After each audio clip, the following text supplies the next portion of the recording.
Hello everyone, मैं career गुरु अमित एक बार फिर से आपका स्वागत करता हूं अपने इस वीडियो चैनल पे। आज की इस वीडियो का टॉपिक है courses after 12th science. So guys, अब तक मैं अपनी 4 वीडियोस रिलीज कर चुका हूं। मेरी फर्स्ट वीडियो में इंट्रोडक्शन, सेकंड वीडियो में courses after 12th arts, third video में सर्टिफिकेट और diploma courses after 12th arts and fourth video में कोर्सेज आफ्टर 12th कॉमर्स की डिटेल शेयर है। इन वीडियो का लिंक आपको डिस्क्रिप्शन बॉक्स में मिल जाएगा। आज की इस वीडियो जिसका टॉपिक है कोर्सेज आफ्टर 12th साइंस, जिसको मैंने दो पार्ट्स में डिवाइड किया है। फर्स्ट पार्ट में जो कोर्सेज आते हैं वो मेडिकल सब्जेक्ट्स वाले स्टूडेंट्स के लिए है एंड सेकंड पार्ट में जो कोर्सेज आते हैं वो 12th नॉन मेडिकल स्टूडेंट्स के लिए है। तो ज्यादा टाइम न लेते हुए स्टार्ट करते हैं courses after 12th medical. So guys, top 7 medical जो कोर्सेज हैं उनकी डिटेल्स मैं आपके साथ शेयर करूंगा। वो कोर्सेज हैं MBBS, bachelor of medicine and bachelor of surgery; BMS, bachelor of Ayurvedic medicine and surgery; third course जो है वो है BHMS, bachelor of homeopathic medicine and surgery; fourth option पे जो कोर्स है वो है BDS, bachelor of dental surgery; fifth number पे जो कोर्स है वो है BPT, bachelor of physiotherapy; six number पे जो कोर्स है bachelor of pharmacy and last BSc in nursing.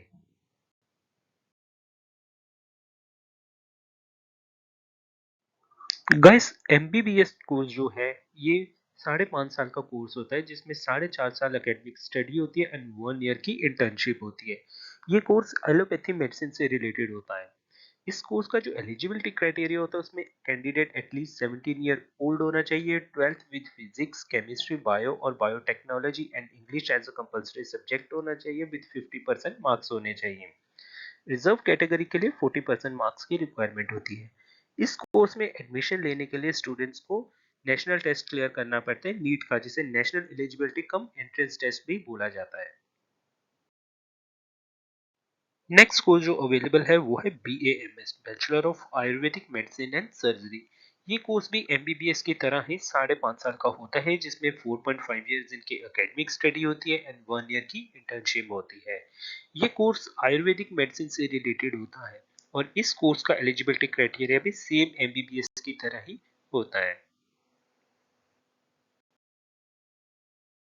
BHMS, bachelor of homeopathic medicine and surgery. ये कोर्स भी 5.5 साल का होता है और जिसमें 4.5 साल इनकी एकेडमिक स्टडी होती है और साथ ही साथ 1 ईयर की इंटर्नशिप होती है। ये कोर्स जो होता है ये होम्योपैथिक मेडिसिन से रिलेटेड होता है। इस कोर्स का एलिजिबिलिटी क्राइटेरिया भी सेम होता है, like student at least 17 year old होना चाहिए, 12th with physics, chemistry, bio और बायोटेक्नोलॉजी एंड इंग्लिश सब्जेक्ट होना चाहिए, 50% मार्क्स की रिक्वायरमेंट होती है, 40% रिजर्व कैटेगरी के लिए होता है एंड एडमिशन लेने के लिए नीट के एग्जाम को क्वालिफाई करना होता है। नेक्स्ट कोर्स जो है वो है BDS, bachelor of dental surgery.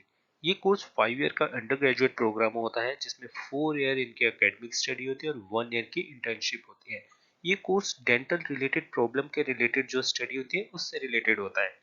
इस कोर्स का एलिजिबिलिटी क्राइटेरिया भी सेम एमबीबीएस, बीएमएस, बीएचएमएस की तरह ही होता है।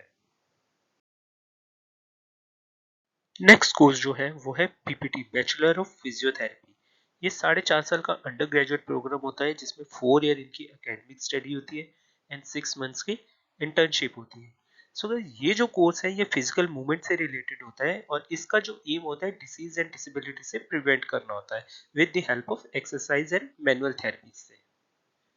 इस कोर्स का एलिजिबिलिटी क्राइटेरिया भी सेम है। इसमें 12th में आपके एटलीस्ट 12 स्टूडेंट्स होना चाहिए विद फिजिक्स, केमिस्ट्री, बायो और biotechnology and English as a compulsory subject होना चाहिए विद 50% मार्क्स होना चाहिए। रिजर्व कैटेगरी है, 40% मार्क्स की रिक्वायरमेंट होती है। इस टेस्ट को क्वालिफाई करने के लिए वैसे तो कुछ प्राइवेट यूनिवर्सिटीज हैं जो अपने टेस्ट रिकमेंड करती हैं या फिर उनको डायरेक्ट एडमिशन्स भी देती है। कुछ यूनिवर्सिटीज में नीट के थ्रू भी एडमिशन होता है और स्कॉलरशिप भी मिलती है कुछ टेस्ट के related, but mostly private universities जो होती हैं वो अपने टेस्ट रिकमेंड करती हैं एंड उसमें क्या है कि अपने टेस्ट के साथ साथ उसमें स्कॉलरशिप भी वो प्रोवाइड करवाती हैं स्टूडेंट्स को एडमिशन के लिए। बैचलर ऑफ फार्मेसी, ये 4 ईयर का अंडर ग्रेजुएट प्रोग्राम होता है, जिसमें 8 सेमेस्टर्स में डिवाइड किया जाता है। इस कोर्स का जो एलिजिबिलिटी क्राइटेरिया होता है ये 10+2 विद फिजिक्स केमिस्ट्री बायो और maths and English as a compulsory subject होना चाहिए विद 50% मार्क्स। रिजर्व कैटेगरी के लिए 45% मार्क्स होते हैं, तो वो एलिजिबल होते हैं एडमिशन लेने के लिए। इस टेस्ट को क्वालिफाई करने के अलग अलग क्राइटेरिया, कुछ यूनिवर्सिटीज जो है नीट के बेस पे भी देती हैं, अदरवाइज जी पैट का एक एग्जाम होता है उसे क्वालिफाई करना था, या फिर स्टेट लेवल के कुछ टेस्ट होते हैं। लेकिन कुछ प्राइवेट यूनिवर्सिटीज हैं जो डायरेक्ट एडमिशन्स भी देती हैं, या फिर उन्होंने अपने टेस्ट रिकमेंड किए होते हैं, वो स्टूडेंट्स क्वालिफाई करे तो स्टूडेंट्स एलिजिबल होता है एडमिशन लेने के लिए। बट प्राइवेट यूनिवर्सिटी मोस्टली इस कोर्स में डायरेक्ट एडमिशन्स देती है। ये कोर्स जो है फार्मास्यूटिकल स्टडी से रिलेटेड होता है।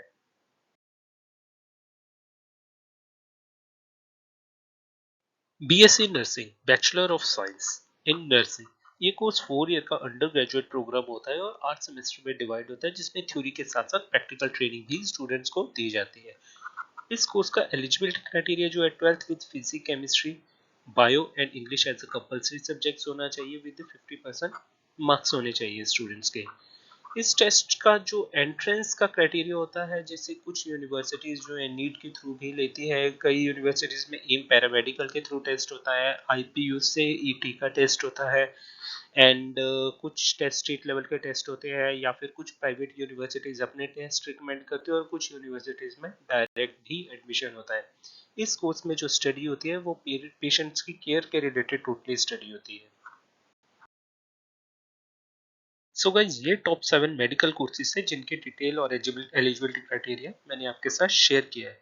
अब इन कोर्सेज को कंप्लीट करने के बाद जो करियर ऑप्शंस अवेलेबल हैं उनकी डिटेल मैं आपके साथ शेयर करूंगा।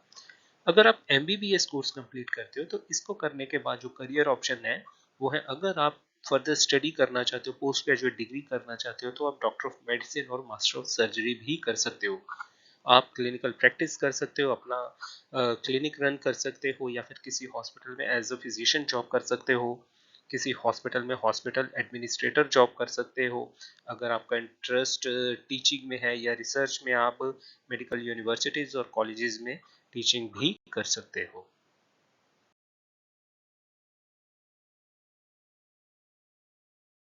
बीएमएस कोर्स कंप्लीट करने के बाद भी बहुत से करियर ऑप्शंस अवेलेबल हैं। अगर आप चाहो तो आप क्लिनिकल प्रैक्टिस कर सकते हो, अपना क्लिनिक रन कर सकते हो, या किसी आयुर्वेदिक हॉस्पिटल और वेलनेस सेंटर में एज अ प्रैक्टिशनर भी जॉब कर सकते हो। अगर आप फर्दर स्टडी करना चाहते हो तो एमडी और एमएस इन आयुर्वेदा में कर सकते हो, जिसमें बहुत सी स्पेशलाइजेशन अवेलेबल होती है, जैसे पंचकर्मा, द्रव्य गुण एटसेट्रा। अगर आप टीचिंग करना चाहते हो तो एज ए लेक्चरर और प्रोफेसर भी किसी आयुर्वेदिक कॉलेज या यूनिवर्सिटी में जॉब कर सकते हो। अगर आपका इंटरेस्ट रिसर्च में है तो आप किसी फार्मास्यूटिकल कंपनी में या किसी इंस्टीट्यूशन में एज ए रिसर्चर भी जॉब कर सकते हो। कुछ एडिशनल क्वालिफिकेशंस एंड एक्सपीरियंस के साथ आप चाहो तो आयुर्वेदिक हॉस्पिटल में एज ए हॉस्पिटल एडमिनिस्ट्रेटर भी काम कर सकते हो।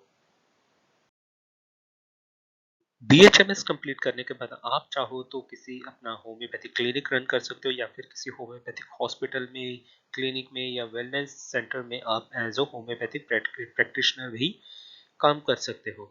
अगर आप फर्दर स्टडी में इंटरेस्टेड है तो एमडी इन होम्योपैथिक कर सकते हो, जिसमें भी बहुत सारी स्पेशलाइजेशन अवेलेबल होती है, जैसे organon of medicine, materia medica, respiratory etcetera. अगर आप चाहो तो टीचिंग में अपना करियर बनाना चाहते हो तो आप as a lecturer, as a professor भी किसी होम्योपैथिक कॉलेज या यूनिवर्सिटी में जॉब कर सकते हो। आप रिसर्च में भी जा सकते हो, किसी फार्मास्यूटिकल कंपनी में या यूनिवर्सिटी में एज ए रिसर्चर भी वर्क कर सकते हो। राइट, अगर आपके पास कुछ एडिशनल क्वालिफिकेशन और एक्सपीरियंस ले सकते हो लेकर, आप किसी हॉस्पिटल में, होम्योपैथिक हॉस्पिटल में होम्योपैथिक एडमिनिस्ट्रेटर, हॉस्पिटल एडमिनिस्ट्रेटर भी बन सकते हो। आप चाहो तो आप हेल्थ केयर कंसल्टेंट भी बन सकते हो। बीटीएस कोर्स कंप्लीट करने के बाद आप चाहो तो अपना डेंटल क्लिनिक रन कर सकते हो, या फिर किसी डेंटल हॉस्पिटल में एज अ डेंटिस्ट भी जॉब कर सकते हो। अगर आप फर्दर स्टडी करना चाहते हो तो आप एमडीएस कर सकते हो, जिसमें बहुत सी स्पेशलाइजेशंस अवेलेबल होती है, जैसे ऑर्थोडोंटिक्स है, ओरल एंड मॉक्सिलोफेशियल सर्जरी है, पीरियोडोंटिक्स है, एटसेट्रा। एंड अगर आप चाहो टीचिंग में इंटरेस्ट रखते हो तो आप किसी डेंटल कॉलेज या यूनिवर्सिटीज में एज ए लेक्चरर और एज अ प्रोफेसर भी जॉब कर सकते हो, with additional qualification and experience के साथ। अगर आप चाहो तो किसी डेंटल हॉस्पिटल में एज अ हॉस्पिटल एडमिनिस्ट्रेटर भी वर्क कर सकते हो। So guys, BPT course complete करने के बाद बहुत सी करियर ऑप्शंस अवेलेबल है। जैसे बीपीटी कोर्स कंप्लीट करने के बाद आप अपना फिजियोथेरेपी सेंटर ओपन कर सकते हो, या फिर किसी रिहैब में या फिजियोथेरेपी हॉस्पिटल में एज अ फिजियोथेरेपिस्ट जॉब कर सकते हो। अगर आप फर्दर स्टडी करना चाहते हो तो एमपीटी कर सकते हो, मास्टर फिजियोथेरेपी, जिसमें बहुत सी स्पेशलाइजेशन अवेलेबल होती है, जैसे neurology, cardiovascular and pulmonary etcetera. अगर आपका टीचिंग में इंटरेस्ट है तो आप किसी फिजियोथेरेपी कॉलेज में, हॉस्पिटल में या यूनिवर्सिटी में एज अ लेक्चरर और प्रोफेसर जॉब कर सकते हो। अगर आपके पास कुछ एडिशनल क्वालिफिकेशन एंड एक्सपीरियंस है या फिर आप गैदर कर लेते हो तो आप किसी फिजियोथेरेपी हॉस्पिटल में एज अ हॉस्पिटल एडमिनिस्ट्रेटर भी जॉब कर सकते हो। एक और बहुत बेनिफिशियल बात मैं आपको बताना चाहता हूँ, जो बीपीटी ग्रेजुएट होते हैं ये अपनी फिजियोथेरेपी सर्विसेज भी प्रोवाइड करवा सकते हैं, जैसे स्पोर्ट्स टीम को, एथलीट्स को, फिटनेस सेंटर को, जिसमें उनकी परफॉर्मेंस को इम्प्रूव करना होता है और उनको इंजरीज से प्रिवेंट करना होता है, राइट। सो इसमें आप और भी एक चीज मैं आपको बताना चाहता हूँ कि जैसे वो और पेशेंट्स के साथ भी वर्क कर सकते हैं जो न्यूरोलॉजिकल कंडीशन से परेशान होते हैं, तो उनको इंजरीज एंड पंक्रियस डिसीज हो जाती है पेशेंट्स को, तो उनकी इम्प्रूवमेंट एंड फंक्शंस के लिए भी फिजियोथेरेपी ने बहुत ही योगदान दिया है। बी फार्मेसी कोर्स कंप्लीट करने के बाद जो आपके पास करियर ऑप्शन होती है, आप फार्मासिस्ट बन सकते हो, clinical research associate, drug inspector, production manager in pharmaceutical company, medical representative, और अगर आप फर्दर स्टडी करना चाहते हो तो आप एम फार्मेसी भी कर सकते हो। B pharmacy sorry BSc nursing course complete करने के बाद जो करियर ऑप्शंस अवेलेबल हैं, आप किसी हॉस्पिटल या क्लिनिक में एज ए स्टाफ नर्स भी काम कर सकते हो, और अगर आप चाहो तो स्पेशलिस्ट, कोई स्पेशलिस्ट एक पर्टिकुलर एरिया होता है हेल्थ केयर इंडस्ट्री में, जैसे क्लिनिकल केयर, ऑन्कोलॉजी और पीडियाट्रिक्स, उसमें भी आप जॉब कर सकते हो। अगर आप फर्दर किसी स्कूल या कॉलेज में जॉब करना चाहते हो तो नर्स एजुकेटर भी बन सकते हो, और आप नर्स प्रैक्टिशनर भी बन सकते हो।